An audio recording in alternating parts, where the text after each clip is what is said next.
बहुत सारी बुक्स है मार्केट में, सक्सेस होने के फार्मूले, की ऑफ सक्सेस, ये वो बहुत कुछ है। लेकिन मेरा मानना यह है, सक्सेस होने का कोई फार्मूला नहीं है।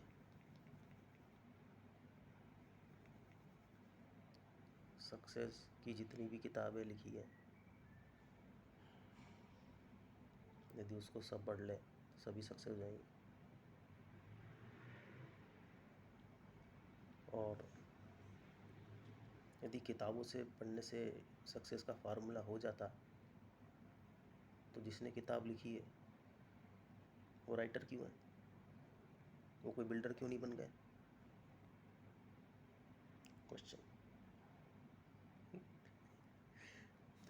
भाई जिसने किताब लिखी है उसको तो फार्मूले मालूम है ना, तो वो किताब क्यों लिख रहा है? तो मेरी नॉलेज के अनुसार या मेरे मन मुताबिक सक्सेस होने का कोई भी फार्मूला नहीं है।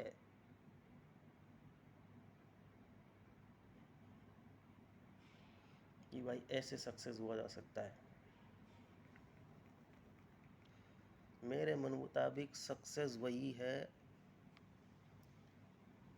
जो आपकी लाइफ में आपको, यदि आप गौर करेंगे तो आपको खुद को पता चलेगा कि आप किस में सक्सेस हो सकते हैं और कैसे सक्सेस हो सकते हैं। वो भी आपकी लाइफ ही आपको बताती है, ना कि दूसरे की लाइफ से जुड़ी सक्सेस की कहानियाँ।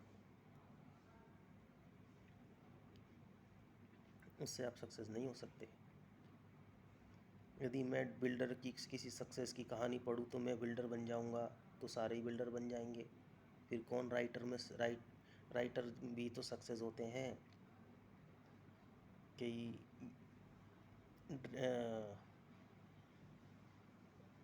बिजनेसमैन बनते हैं, कई अलग अलग प्रोफेशन में सक्सेस लोग हैं।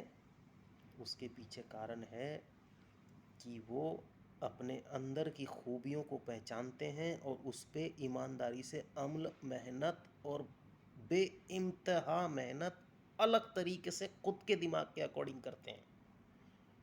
वही सक्सेस होते हैं। और हर सक्सेसफुल इंसान की अलग अलग कहानियाँ हैं और सक्सेस होने के अलग अलग फार्मूले हैं। और वो फार्मूला ज़रूरी नहीं है कि वो मेरी ज़िंदगी में भी सूट करे या आपकी ज़िंदगी में भी सूट करे।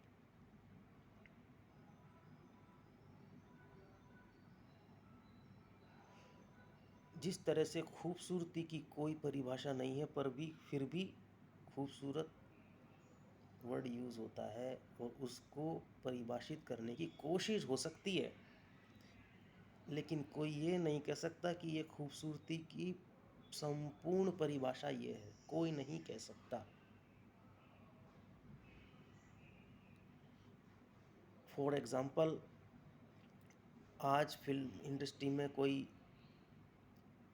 ए ए बी ABC कोई है एक्टर, वो खूबसूरत है और फेमस है, तो ज़रूरी नहीं है कि इसका मतलब है कि वही फिर रहेगा।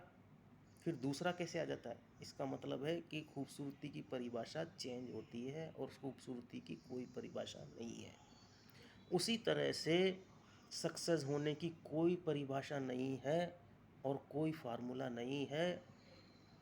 सिर्फ और सिर्फ अपना दिमाग और जुनून सही, अपने दिमाग को अपनी खूबियों को पहचानने दें। खुद को दूसरों की स्टोरियाँ या दूसरे की सक्सेस की कहानियाँ पढ़ने की बजाय आप खुद को पढ़ने की कोशिश करें, तो आप ज़रूर सक्सेस होंगे। और हर आदमी अलग अलग महकमे या अलग अलग बिजनेसेस में सक्सेस होता है। इसीलिए ऐसा ही होता है क्योंकि एक परिवार में दो बच्चे पढ़ते हैं, एक ही स्कूल में जाते हैं, जुड़वा भी बच्चे हुए तो वो एक ही बुक पढ़ते हैं, एक ही माँ बाप से आते हैं, एक ही फैमिली से आते हैं, एक ही बैकग्राउंड से आते हैं, फिर भी वो अलग अलग प्रोफेशनल में चले जाते हैं। इसी बात से आप शिक्षा ले सकते हैं कि सारी खूबियाँ हमारे अंदर हैं। आप जीवन निर्वाह करने के लिए कुछ पैसे की दूसरे की ज़िंदगी के अकॉर्डिंग फॉलो करके कमा सकते हैं, लेकिन सक्सेस का जो मज़ा है वो नहीं ले सकते। सक्सेस बनना है तो खुद को पढ़ना सीखो, खुद को सीखना सीखो पहले। आप पक्का सक्सेस हो जाओगे, क्योंकि आपको खुद को मालूम होता है कि आप किस में बेहतरीन है। इसीलिए तो क्रिकेट टीम है या कोई भी ऐसा गेम है जिसमें ये बैट्समैन है तो उसको बैट्समैन की जगह भेजते हैं, ये बॉलर है तो बॉलर के लिए भेजते हैं। हाँ, यदि कोई बोलता है मैं ऑलराउंडर हूँ तो उसका मतलब ये नहीं है कि वो हर जगह सक्सेस है, नहीं, वो सभी जगहों में थोड़ा थोड़ा अपना कंट्रीब्यूशन देता है, पर वो रहता कोई एक ही चीज़ में है जिसमें उसको महारत हासिल होती है, सभी चीज़ों में नहीं हो सकती। तो खुद को पहचानिए, खुद के अंदर की विशेषता को आप ही पहचान सकते हैं, मेहनत भी आप ही कर सकते हैं अपने तरीके से, तो आप सक्सेस है। और मैं ये मानता हूँ हर आदमी अपनी लाइफ में सक्सेस ही है, पर हम दूसरे की लाइफ को पढ़ना स्टार्ट करते हैं तो हमको ऐसा लगता है कि हम कम सक्सेस हैं। खुद को पढ़ें, खुद को सीखें, सक्सेस हों।